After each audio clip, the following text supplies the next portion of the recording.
Hello dear friends, कैसे हैं आप। आज हम बात करने वाले हैं इंडियन पॉलिटी के एक इम्पोर्टेंट सेक्शन को लेकर, जो कि हर एग्ज़ाम्स के लिए वेरी वेरी इम्पोर्टेंट होता है। तो हम बात करने वाले हैं मूल अधिकार, फंडामेंटल राइट्स, जो कि हर एक एग्ज़ाम्स के लिए वेरी वेरी इम्पोर्टेंट होता है ये सेक्शन। तो डिटेल में बात करने वाले हैं, बस आप वीडियो को पूरा ज़रूर देखें। अगर आपको वीडियो अच्छी लगे तो आप वीडियो को अपने दोस्तों के साथ भी शेयर करें। तो देखते हैं इसे पहला क्वेश्चन। इसमें दिया है कि निम्नलिखित में से कौन सा ऐसा कारक जो किसी उदार लोकतंत्र में स्वतंत्रता की सर्वोच्च सुरक्षा को नियत रखता है। तो हम भारतीय लोकतंत्र की बात इसमें कर रहे हैं। तो सही उत्तर हो जाएगा शक्तियों का पृथक्करण, क्योंकि भारत में एक शक्तियों का पृथक्करण के सिद्धांत पर बात की गई है। देख लेते हैं इसमें क्या कहा गया है कि एक प्रतिबद्ध न्यायपालिका है, भारत में स्वतंत्र है पूरी तरह से, कोई उस पर कार्यपालिका या विधायक कोई नियंत्रण उस पर नहीं होता, तो शक्तियों का पृथक्करण का सिद्धांत का पालन वह करता है। इसमें देखिए, ऐसी न्यायपालिका सरकार की नीतियों के विरुद्ध जाकर नागरिकों, विशेषकर मतभिन्नता रखने वाले लोगों की स्वतंत्रता की सुरक्षा नहीं कर सकती। जो आप कह सकते हैं कि कानून के विरुद्ध जाकर ऐसे काम करे तो उनके लिए यह सुरक्षा की गारंटी नहीं देती। आगे की शक्तियों का केंद्रीकरण लोकतंत्र संरचना में शीर्ष नेताओं के पास निर्णय लेने की क्षमता को केंद्रित करता है। जैसे शक्तियों केंद्रीकरण आप देखें तो मान लो अमेरिका में है, अमेरिका के प्रेसिडेंट के पास शक्तियों का केंद्रीकरण होता है, कुछ नेताओं के पास ही ऑल ओवर पावर होती है, तो वहाँ पर शक्तियों केंद्रीकरण है। लेकिन भारत में ऐसा नहीं है, भारत में शक्तियों का पृथक्करण का सिद्धांत अपनाया जाता है कि एक पर्टिकुलर लीडर के हाथ में टोटल कंप्लीट पावर नहीं है यहाँ पे। ठीक है, तो देखिए इसमें आगे, जिसमें तानाशाही प्रवृत्तियों को बल मिलता है और नागरिकों की स्वतंत्रता उससे प्रभावित होती है। निर्वाचित सरकार नागरिकों को प्रतिनिधि होने के कारण स्वतंत्रता का संरक्षक मानी जाती है, जिसमें जनता वोट डालती है और अपने पसंद के प्रतिनिधि को चुनाव करती है। परंतु प्रतिनिधि सरकार की स्थिति में भी अल्पमत नागरिकों की स्वतंत्रता विभिन्न प्रकार से प्रभावित हो सकती है।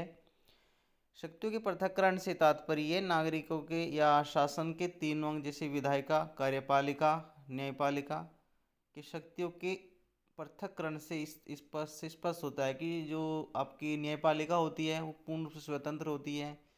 विधायिका, कार्यपाल जो कार्यपालिका होती है वो विधायिका के अंतर्गत ही काम करती है, दोनों के कॉम्बिनेशन से काम करती है। ठीक है, तो ये बात कही गई है। इस स्थिति के शासन में किसी एक अंग द्वारा अपनी शक्तियों का दुरुपयोग करने पर दूसरा जो अंग है उस पर अंकुश लगा सकता है, उसका विरोध कर सकता है। तो तीनों तीनों के अंग, जैसे कार्यपालिका हो गई, विधायिका हो गई, न्यायपालिका हो गई, तीनों ही अंग वेरी वेरी इंपॉर्टेंट है ये, और एक दूसरे के साथ संतुलन के रूप में काम करते हैं। तो हमने बात की है कि शक्तियों का पृथक्करण का सिद्धांत भारतीय शासन व्यवस्था में, संसदीय व्यवस्था में हमेशा अपनाता जा रहा है या अपनाया जाता है, जिससे कि उदार लोकतंत्र का निर्माण इससे होता है और नागरिकों की स्वतंत्रता की इसमें सुरक्षा की जाती है। आगे क्वेश्चन में दिया गया है कि निम्नलिखित में से कौन सा सही है। तो सबसे पहले दिया है कि भारतीय संविधान में मूल अधिकारों को शामिल करने के लिए नेहरू रिपोर्ट 1928 में इसका समर्थन किया गया था। तो मूल अधिकारों को शामिल करने के लिए सबसे पहले जो रिपोर्ट दी गई थी वो नेहरू रिपोर्ट के नाम से जानी जाती है, 1928 में इसका समर्थन किया गया था। तो ये बिल्कुल सही है, इसका ये सही हो जाएगा।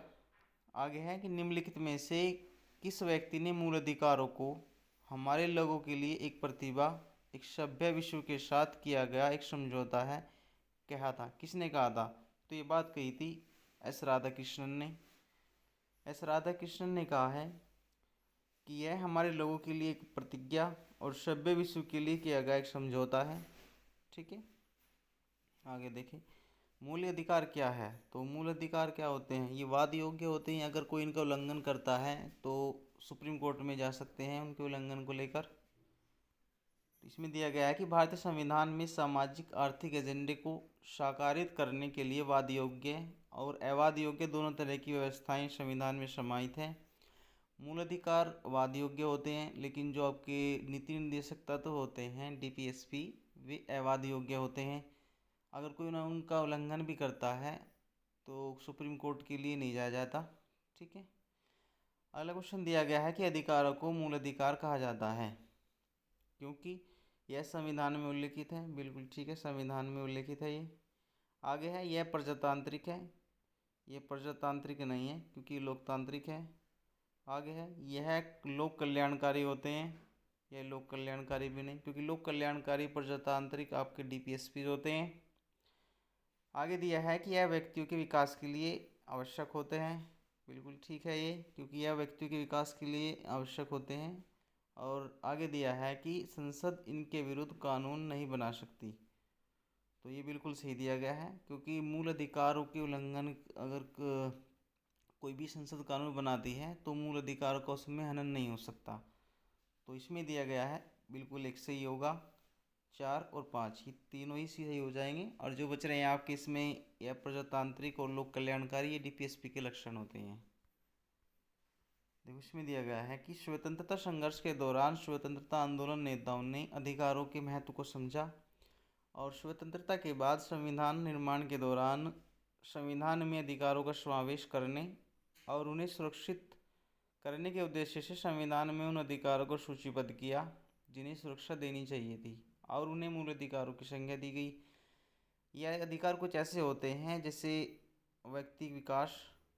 आप ऐसे इसको समझ सकते हैं कि किसी व्यक्ति का अधिकारों को अगर कोई हनन हो रहा है तो वह सुप्रीम कोर्ट जा सकता है, उच्च न्यायालय हाई कोर्ट जा सकता है। लेकिन जो कल्याणकारी कार्य होते हैं, जो किसी राज्य के अधिकार होते हैं नागरिकों की सुरक्षा के लिए या नागरिकों के विकास के लिए, तो उनके लिए अगर कोई उनका उल्लंघन भी करता है तो भी हाई कोर्ट या सुप्रीम कोर्ट या सत्र न्यायालय में नहीं जाया जाता।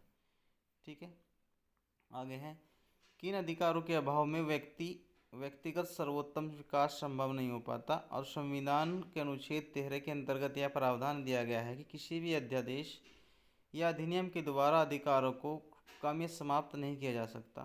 प्रजातांत्रिक लोक कल्याणकारी जो अवधारणा है वो शासन प्रक्रिया से संबंधित है, नहीं कि अधिकारों से। ठीक है, जैसे कि आप डीपीएसपी कह सकते हैं, उससे ये रिलेटेड है। मूल अधिकार क्या है? मूल अधिकार क्या है कि आपातकालीन स्थिति में निलंबित किए जा सकते हैं ये 20-21 को छोड़कर। जैसे इससे आप समझ सकते हैं कि मूल अधिकार नैसर्गिक और अप्रतिदेय अधिकार हैं जो राज्यकृत के विरुद्ध गारंटी के रूप में काम करते हैं। राज्यों के कार्यों के विरुद्ध या राज्यों की तानाशाही के विरुद्ध एक अधिकारों की गारंटी के रूप में काम करते हैं। इन्हें केवल आपातकालीन स्थिति में ही निलंबित किया जा सकता है।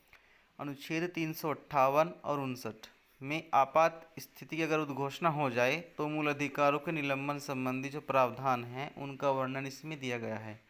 ठीक है, जैसे आप इसको ऐसा समझ सकते हैं कि आर्टिकल 358 में बताया गया है कि अगर आपातकाल की स्थिति उत्पन्न हो रही है तो अनुच्छेद 19 के तहत जो स्वतंत्रताएं दी गई हैं 6 प्रकार की, वे अपने आप ही समाप्त हो जाएगी। अनुच्छेद 58 में कहा गया है।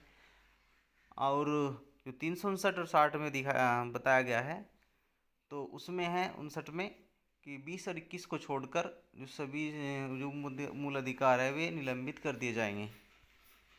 ठीक है, आगे है भारतीय मूल अधिकारों के संबंध में आपको विचार करना है और बताना है कि ये राज्यकृत के विरुद्ध एक गारंटी है। बिल्कुल सही है ये। और ये नैसर्गिक और अप्रतिदेय अधिकार भी है। आगे है भाग 3 में आता है क्योंकि संविधान में कुल 22 भाग आते हैं और 22 भाग में जो तीसरा भाग है वो उसी में मूल अधिकारों का वर्णन है। और इसमें अनुच्छेद दिए गए हैं अनुच्छेद 12 से 35, तो दूसरा भी ठीक हो जाएगा। तीसरे में दिया गया है ये सामाजिक आर्थिक राजनीतिक न्याय को सुनिश्चित करते हैं कि सामाजिक तौर पर, आर्थिक तौर पर, राजनीतिक तौर पर न्याय को सुनिश्चित करते हैं, तो तीसरा भी सही हो जाएगा।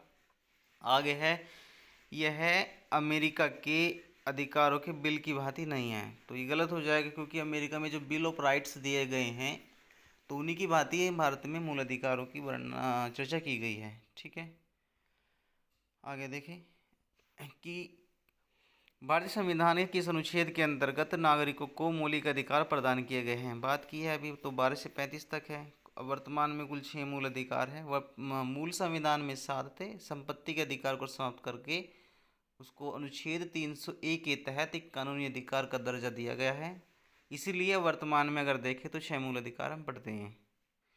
भारतीय संविधान का कौन सा अनुच्छेद संवैधानिक प्रावधानों को संघीय संसद, राज्य विधानपालिकाओं द्वारा बनाए गए कानूनों नियमों को प्राथमिकता प्रदान करता है? तो अनुच्छेद 13 ऐसा है जो हमें बताता है कि संवैधानिक प्रावधानों या संघीय संसद या राज्य विधानपालिकाओं द्वारा बनाए गए नियमों कानूनों पर प्राथमिकता देता है कि अगर कोई मान लो अगर संसद या कोई राज्य विधानपालिका कोई कानून ऐसा बनाती है कि मूल अधिकारों का हनन उससे किसी सेक्शन का होता है, तो उसके सेक्शन को समाप्त करके किसी भी तरीके से मूल अधिकारों का हनन नहीं हो सकता।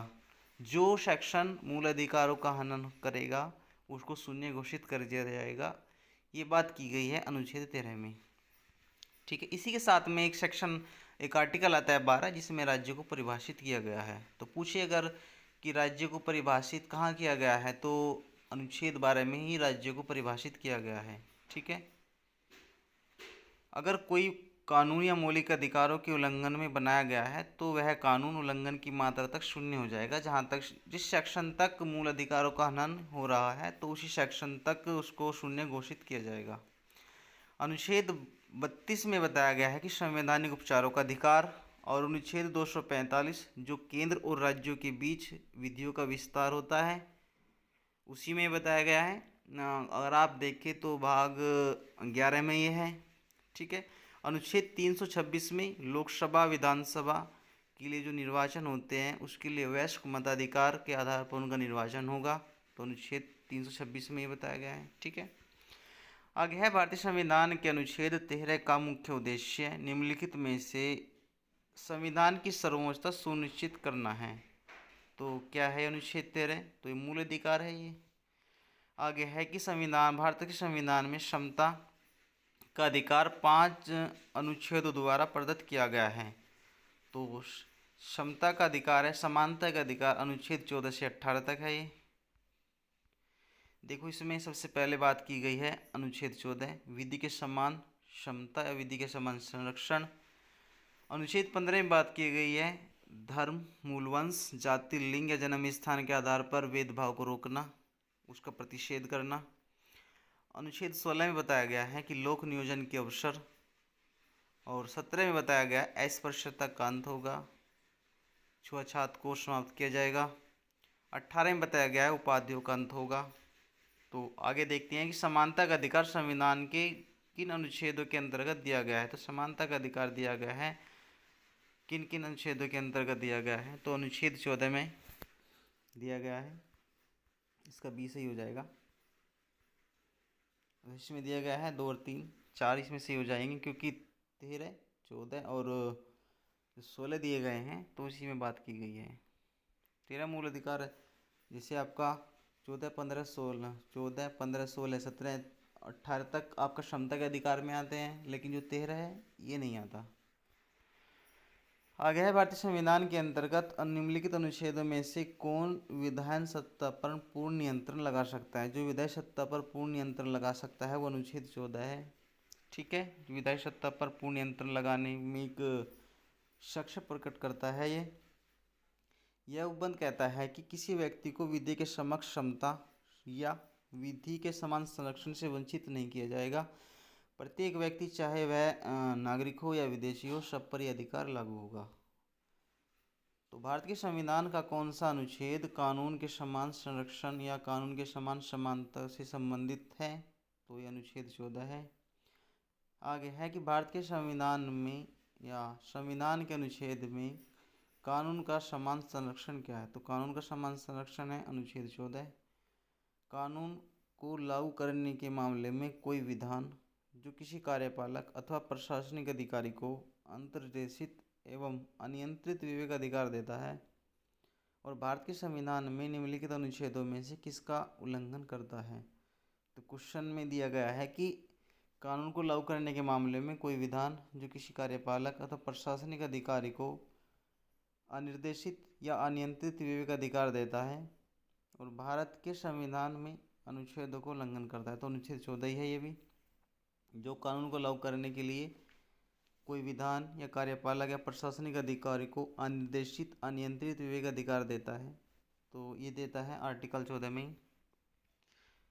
तो इसमें बताया गया है कि देखो, इसमें विधि के शासन का बारे में भी आपको बताया गया है। विधायक कोई विधान जो कार्यपालक ये कानून को लागू करना है, विधि का शासन, तो आर्टिकल इसमें ही है। विधि के शासन का मूल तात्पर्य होता है, ठीक है। तो संविधान के अनुच्छेद 14 के अनुसार भारतीय राज्य क्षेत्र में किसी भी व्यक्ति के समक्ष क्षमता से या विधियों के संरक्षण से वंचित नहीं किया जाएगा। यह विधि के शासन या रूल ऑफ लॉ का मूल तत्व है, जिसका तात्पर्य सभी के लिए एक कानून, सभी के लिए एक न्याय तंत्र होगा। अतः कानून को लागू करने के लिए कोई भी विधान या कार्यपालक प्रशासनिक अधिकारी को अनिर्देशित या अनियंत्रित विवेक अधिकार देता है। तो अनुच्छेद 14 में ये बात की गई है। आगे है विधि का शासन या कानून का अधिराज्य का मतलब क्या होता है कि सभी के लिए एक कानून और सभी के लिए एक न्याय तंत्र की बात की गई है। विधि का नियम या शासन, कानून का अधिराज्य, रूल ऑफ लॉ, सभी के लिए एक कानून होगा, सभी के लिए एक न्याय तंत्र होगा। विधि के शासन का सामान्य अर्थ यह भी है कि देश के कानून के समक्ष सभी नागरिक समान हैं और कोई भी नागरिक कानून से ऊपर नहीं हो सकता।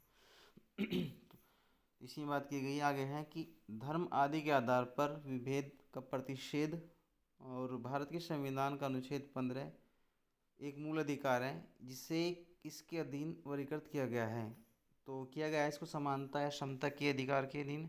जो समता का मूल अधिकार है उसमें। आगे है मद्रास राज्य का जो दोहरायजन मामला आता है 1951 के मुकदमे में, तो भारतीय सर्वोच्च न्यायालय के निर्णय में या परिणाम स्वरूप निम्नलिखित में से कौन से मौलिक अधिकार को इसमें संशोधित किया गया था। तो इसमें बात की गई थी जो मद्रास राज्य का दोहरायजन मामला आता है 1951 में, तो मुकदमे में भारतीय सर्वोच्च न्यायालय ने किस निर्णय में या मूल अधिकार को संशोधित किया, तो इसका हो जाएगा बी, ठीक है। तो मद्रास राज्य का जो दोहरायजन मामला आता है उसमें 1951 में सर्वोच्च न्यायालय ने अपने निर्णय में कहा कि भेदभाव के विरुद्ध अधिकार जो होगा अनुच्छेद 15 को उसमें संशोधित किया गया। इसमें पहला संशोधन 1951 की धारा 2 के द्वारा अनुच्छेद 15 का सेक्शन 4 इसमें जोड़ा गया, और इसके तहत सामाजिक और शैक्षिक दृष्टि से पिछड़े वर्गों की उन्नति के लिए अनुसूचित जातियों और जनजातियों के लिए राज्य विशेष उपबंध कर सकने का प्रावधान इसमें किया गया। जो अनुसूचित जातियां होंगी या जनजातियां होंगी उनके लिए विशेष उपबंध करने के लिए प्रावधान इसमें किया गया, और इस सेक्शन जोड़ा गया अनुच्छेद 15 के 4 में। आगे है इसमें कि भारत के संविधान के किस ऐसे कह सकते हैं कि संविधान के किस अनुच्छेद के अंतर्गत शिक्षण संस्थाओं में, जिसमें गैर सरकारी गैर अनुदान प्राप्त भी शामिल है, अन्य पिछड़ा या अनुसूचित जातियों जनजातियों हेतु आरक्षण की सुविधा इसमें दी गई है।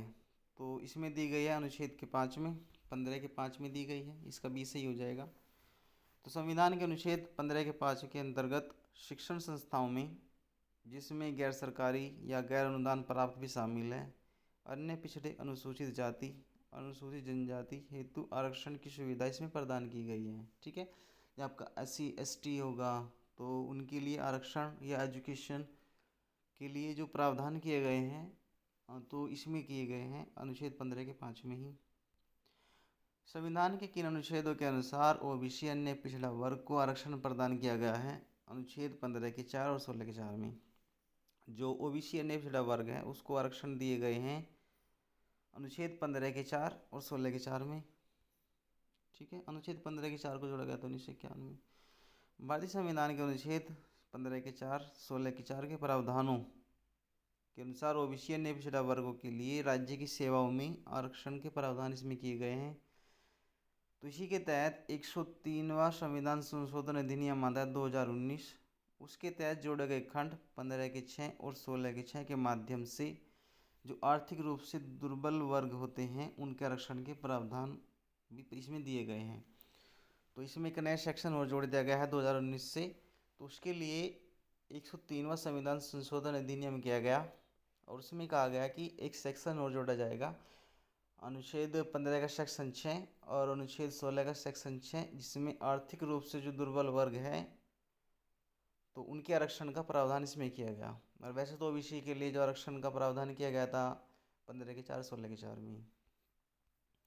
आगे है, भारतीय संविधान के निम्नलिखित अनुच्छेदों में से कौन सा एक लोक नियोजन की विषय की भारत के सभी नागरिकों को अवसर की समानता हेतु प्रत्याभूति प्रदान करता है? तो ये बात करता है 16 के सेक्शन 1 और 16 के सेक्शन 2, जो लोक नियोजन के अवसर प्रदान करता है। आगे है कि भारतीय संविधान में जैसा निहित है, निम्नलिखित में से कौन सा समानता के मूल अधिकार में शामिल नहीं है? तो आर्थिक समानता ये आपका मूल अधिकार की श्रेणी में नहीं आता, तो डी गलत हो जाएगा। आगे है कि सामाजिक, आर्थिक, राजनीतिक क्षेत्रों में समान आधार निर्मित करने के उद्देश्य से राज्य असमान लोगों के लिए अलग व्यवहार कर सकता है। तो सही है ये।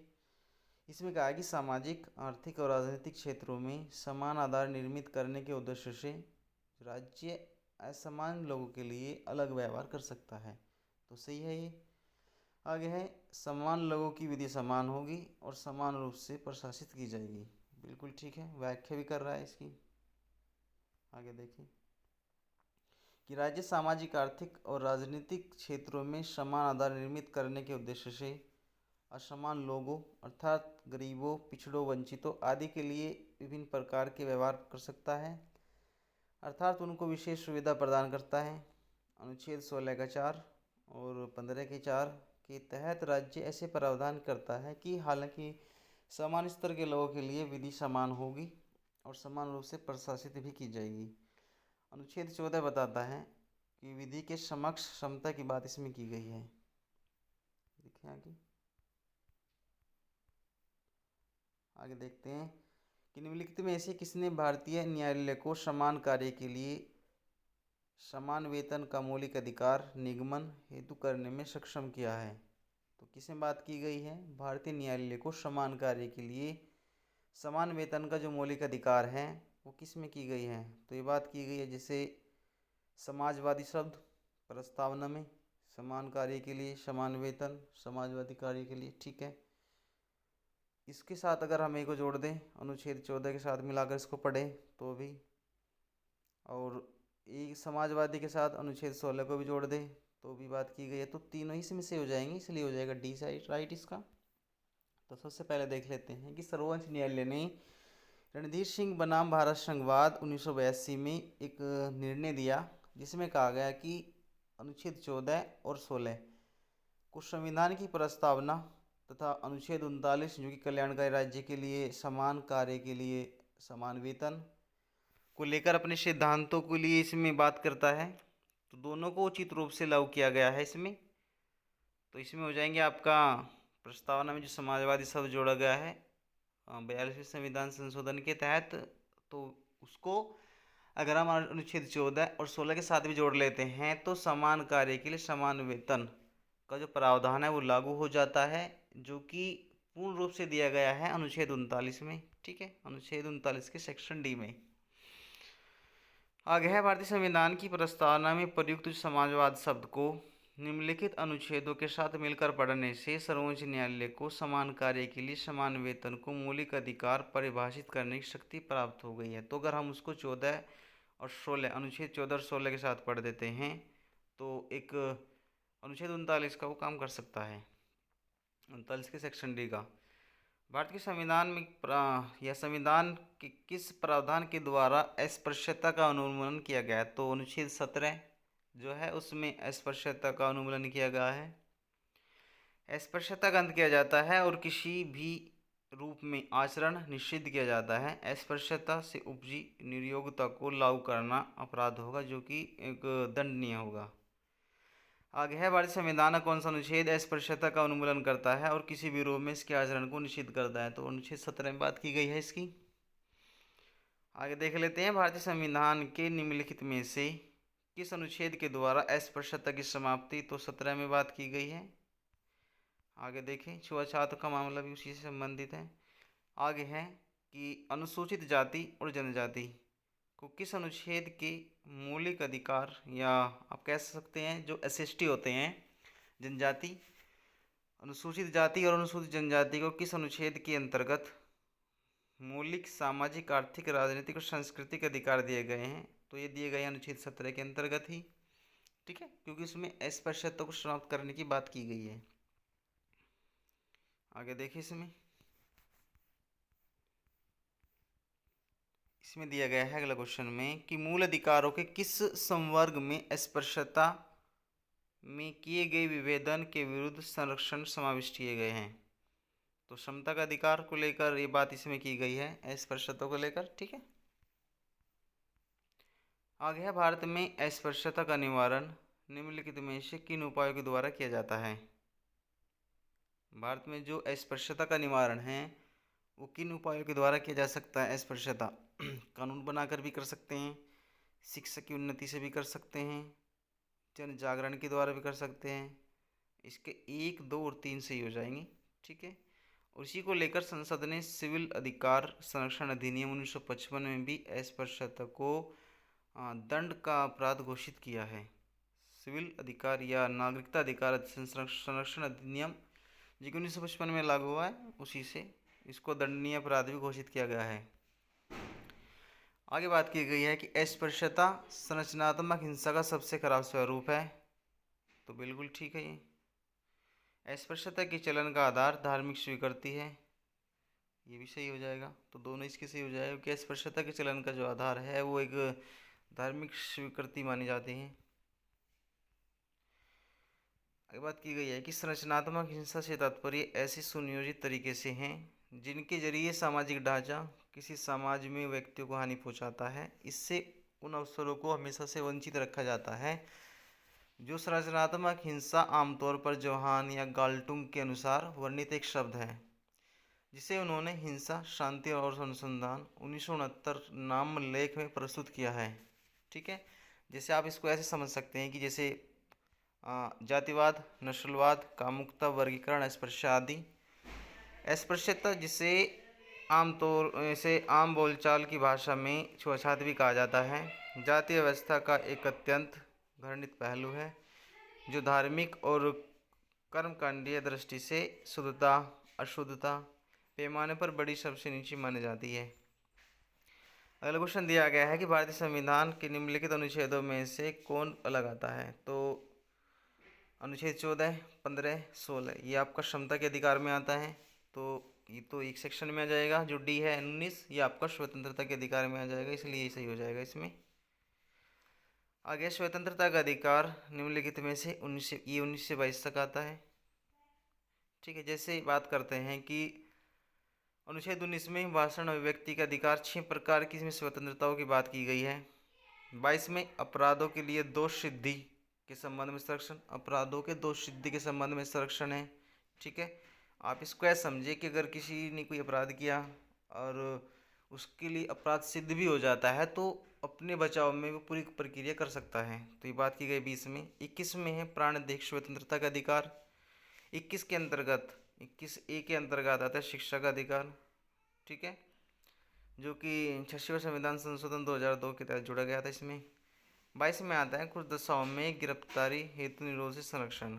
ठीक है, गिरफ्तारी हो जाती है तो उसमें अपने बचाव के लिए प्रक्रिया कर सकता है। आगे देखें, अगला क्वेश्चन इसमें दिया गया है कि भारतीय संविधान के किस अनुच्छेद में भाषण अभिव्यक्ति की बात की गई है। तो ये बात की गई है अनुच्छेद 19 में ही। भारतीय संविधान का कौन सा अनुच्छेद प्रेस की स्वतंत्रता से लेकर है। तो ये आर्टिकल 19 में बात की गई है, इसकी 19 के 1 में। ठीक है, आप इसको ऐसे समझिए कि संविधान में प्रत्यक्ष रूप से जो प्रेस है की स्वतंत्रता का उल्लेख इसमें नहीं है। ठीक है, भारतीय संविधान का कौन सा अनुच्छेद प्रेस की स्वतंत्रता को आश्वासित करता है। तो अनुच्छेद 19 है जो प्रेस की स्वतंत्रता को आश्वासित करता है। भारत का संविधान स्पष्ट प्रेस की आज़ादी की व्यवस्था नहीं करता, किंतु यह आज़ादी अंतर्निहित है। तो प्रेस की आज़ादी आर्टिकल 19 के सेक्शन ए में ही बताया गया है। भारत में समाचार पत्रों का स्वतंत्र है, अनुच्छेद 19 के सेक्शन ए में है। ठीक है, इसको बात की गई है, विशेष रूप से ही उपबंधित है। उच्चतम न्यायालय की व्यवस्था अनुसार निजी भवनों के ऊपर राष्ट्रीय झंडे को फहराना हर नागरिक का एक मौलिक अधिकार है। तो ये भी बात की गई है प्रेस की स्वतंत्रता के अंतर्गत ही, अनुच्छेद 19 के 1 का सेक्शन ए में। तो इसके लिए नवीन जिंदल बनाम भारत संघवाद आया तो उन सब न्यायालय ने अपने निर्णय में कहा कि निजी भवनों के ऊपर राष्ट्रीय झंडे को फहराना एक राष्ट्रीय अभिव्यक्ति का प्रतीक है, जो कि सेक्शन 19 में आता है, अनुच्छेद 19 के सेक्शन ए में। स्वतंत्रता के अधिकार के एक भाग के रूप में निम्नलिखित में से कौन सा बिना हथियार के शांतिपूर्ण ढंग से इकट्ठा होने की स्वतंत्रता के अंतर्गत इसमें नहीं आता? तो यह जाएगा घेराव या अफसर के लिए जो कर्तव्य बनाते हैं उसमें। जैसे इसका हो जाएगा ए, घेराव अफसर जो अपना कर्तव्य नहीं निभाते। तो स्वतंत्रता या शांतिपूर्ण या बिना हथियार के शांतिपूर्ण ढंग से जो इकट्ठा होने की स्वतंत्रता है, जैसे कुछ सम्मेलन करना है, शांतिपूर्ण ढंग से एक सम्मेलन को ऑर्गेनाइज कर रहे हैं, तो आपका स्वतंत्रता के अधिकार के भाग में जरूर आता है, इसका ए सही हो जाएगा। तो जैसे ऐसे आप इसको ऐसे भी समझ सकते हैं कि अनुच्छेद 19 के सेक्शन जो एक का ख आता है या बी कह सकते हैं आप, उसमें शांतिपूर्वक या निरायुध सम्मेलन की स्वतंत्रता की बात की गई है। ऐसे ही अनुच्छेद 19 के सेक्शन 3 में शांतिपूर्ण व निरायुध सम्मेलन की स्वतंत्रता के अधिकार को भारत की प्रभुत्ता और अखंडता या लोक व्यवस्था के हितों में युक्तियुक्त निर्बंधन अधिरोपित करने की विधि बनाने को राज्य की शक्ति दी गई है। तो अगर कोई उनका उल्लंघन करता है तो राज्य उन पर युक्त प्रतिबंध बनाने की या लगाने के लिए उसके लिए कानून भी बना सकती है। आगे है कि निम्नलिखित में से किस आधार के कारण नागरिक की विचार अभिव्यक्ति की स्वतंत्रता पर प्रतिबंध नहीं लगा जा सकता? तो नागरिक की जो विचार अभिव्यक्ति है कि स्वतंत्रता पर प्रतिबंध नहीं लगाया जा सकता। किस पर प्रतिबंध नहीं लगाया जा सकता? तो जैसे भारत की संप्रभुता पर प्रतिबंध नहीं लगा सकते, लोक व्यवस्था पर भी नहीं, न्यायपालिका के अपमान पर भी नहीं, और अवांछनीय आलोचना। तो इसके डी बिल्कुल सही हो जाएगा। अवांछनीय आलोचना अगर कोई करता है तो उस पर प्रतिबंध नहीं लगाया जाएगा, इसका डी सही हो जाएगा। कि पूछा गया है कि किस आधार के कारण नागरिक की जो विचार की अभिव्यक्ति की स्वतंत्रता है उस पर प्रतिबंध नहीं लगाया जा सकता? तो अवांछनीय आलोचना जो है उस पर प्रतिबंध से नहीं लगा सकती। देखें आगे, भारतीय संविधान के अनुच्छेद 19 के सेक्शन 2 के तहत नागरिकों की विचार और अभिव्यक्ति की स्वतंत्रता पर भारत की प्रभुत्ता, अखंडता, राज्य की सुरक्षा, विदेशी राज्यों से मित्रतापूर्ण संबंधों, लोक व्यवस्था, शिष्टाचार या सदाचार के हितों में अथवा अदालत की अवमानना, मानहानि या किसी अपराध में उद्दीप्त आधार पर युक्त प्रतिबंध लगाया जा सकता है 19 के 2 में। आप इसको ऐसे समझ सकते हैं कि नागरिकों के विचार अभिव्यक्ति की स्वतंत्रता पर संप्रभुता, अखंडता और राज्य की सुरक्षा, विदेशी राज्यों से महत्वपूर्ण संबंध को लेकर मानहानि की उद्दीप्त या अपराध करता है तो उस पर उसकी स्वतंत्रता को बाधित किया जा सकता है। आगे है, भारतीय गणराज्य के संविधान का कौन सा अनुच्छेद व्यक्ति की प्राण और देह स्वतंत्रता को देखता है? तो आर्टिकल 21 में बात की गई है ये। इसमें बताया गया है कि भारतीय गणराज्य के संविधान का अनुच्छेद 21 व्यक्ति की प्राण एवं देह स्वतंत्रता के संरक्षण या protection of life the personal liberty से संबंधित है। ये इस अनुच्छेद के अनुसार किसी व्यक्ति को उसके प्राण या देह स्वतंत्रता के बारे में विधि स्थापित करने की स्वतंत्रता दी गई है, या उसे प्राण और देह स्वतंत्रता की जो स्वतंत्रता है उससे उसको वंचित नहीं किया जाएगा किसी भी व्यक्ति को। लेकिन अनुच्छेद 19 वाक अभिव्यक्ति आदि कुछ विशेष अधिकारों का संरक्षण, अनुच्छेद 20 अपराधों के लिए दोष सिद्धि के संरक्षण की बात की गई है, 22 में कुछ दशाओं में गिरफ्तारी और निरोध से संरक्षण की बात की गई है।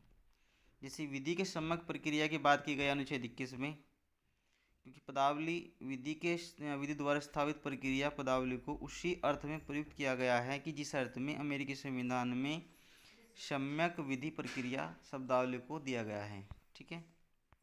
भारतीय संविधान का कौन सा अनुच्छेद व्यक्ति के विदेश यात्रा के अधिकार को संरक्षण प्रदान करता है? तो आर्टिकल 21 है ये भी। इसे बताया गया है कि सतवंत सिंह बनाम असिस्टेंट पासपोर्ट ऑफिसर नई दिल्ली 1967 तथा मेनका गांधी बनाम भारत संघवाद 1978 दो मामले इसमें हैं। एक तो सतवंत सिंह बनाम असिस्टेंट पासपोर्ट ऑफिसर 1967 तथा मेनका गांधी बनाम भारत संघवाद 1978 के मामले में यह अभी निर्धारित किया गया है कि अनुच्छेद 21 में प्रयुक्त जो देश स्वतंत्रता होगी उस शब्दावली का संचरण अर्थात इच्छा अनुसार कभी भी कहीं भी जाने का आता है तो विदेश में भ्रमण शामिल है इसमें। ठीक है, आगे है कि किन्हें सर्वोच्च न्यायालय ने मौलिक अधिकारों के रूप में समानता या मान्यता प्राप्त की है। कौन से ऐसे अधिकार है जो मूल अधिकारों की श्रेणी में आते हैं, जैसे आवास का अधिकार भी होगा, विदेश यात्रा का अधिकार भी होगा, कार्य करने के लिए समान वेतन का अधिकार भी हो जाएगा। तो तीनों ही सेक्शन इसमें सही हो जाएंगे, डी राइट हो जाएगा। जैसे चमेली सिंह बनाम उत्तर प्रदेश राज्य आया था 1995 में। इसके अनुसार आश्रय का अधिकार अनुच्छेद 21 के अंतर्गत एक मूल अधिकार होगा। चमेली सिंह बनाम वाद उसमें बताया था कि जो आश्रय का अधिकार होगा वो अनुच्छेद 21 के अंतर्गत मूल अधिकार माना जाएगा।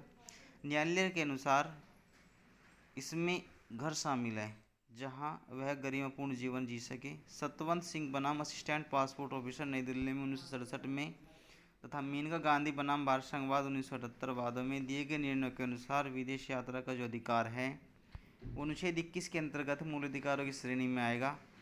और समान कार्य के लिए समान वेतन यद्यपि संविधान के अनुच्छेद 39 के तहत राज्य नीति के निर्देशक तत्वों का भाग है। तथापि रणधीर सिंह बनाम भारत संघवाद 1982 में सर्वोच्च न्यायालय ने निर्धारित किया कि संविधान की जो प्रस्तावना और अनुच्छेद 39 में 14(6) रणधीर सिंह बनाम वाद आया था 1982 में, तो उसमें कहा था कि जो समाजवादी शब्द है प्रस्तावना में, उसके साथ अगर हम अनुच्छेद 14 और 16 को जोड़ देते हैं तो समान कार्य के लिए समान वेतन का जो प्रावधान दिया गया है डीपीएसपी में अनुच्छेद 39 के डी में वो लागू हो जाता है, वो माना जाएगा, ऐसा उन्होंने कहा है इसमें। ठीक है, आगे है कि कौन सा अनुच्छेद या कौन सा अधिकार अनुच्छेद 19 से डी और को 21 के साथ मिलाकर पढ़ने से प्राप्त हो जाएगा। तो एकांतता का जो अधिकार है वो प्राप्त हो जाएगा, एकांत रहने का अधिकार। अनुच्छेद 19 का सेक्शन 1 का डी और 21 को अगर मिलाकर पढ़ेंगे तो एकांतता का अधिकार जो है वो आपको मिल जाएगा, इससे इसमें प्राप्त हो जाएगा।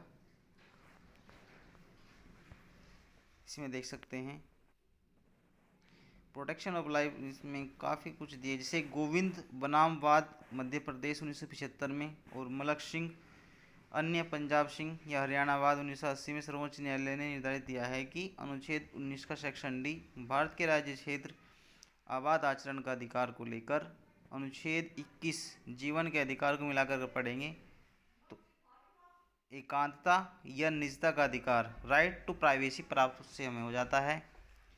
ठीक है, ये बात की गई है जैसे गोविंद बनाम भारत राज्य मध्य प्रदेश राज्यवाद 1975 में, मलक सिंह और अन्य बनाम पंजाब और हरियाणा राज्यवाद 1980, और आगे बात की गई है इसमें भारत राज्य के क्षेत्र में अबाध आचरण को लेकर भी। ठीक है, तो जस्टिस के पुट्टास्वामी आ गया इसमें, जस्टिस के पुट्टास्वामी बनाम भारत संघवाद आधार मामले में अगस्त 2017 में भी सर्वोच्च न्यायालय की 9 सदस्यों की एक संविधान पीठ ने निजता के अधिकार को राइट टू प्राइवेसी को अनुच्छेद 21 के अंतर्गत भाग 3 में स्वतंत्रताओं का भाग मानते हुए संवैधानिक संरक्षण प्रदान किया है। किसने, किस वाद में? जस्टिस के एस पुट्टास्वामी भारत संघवाद 2017 में।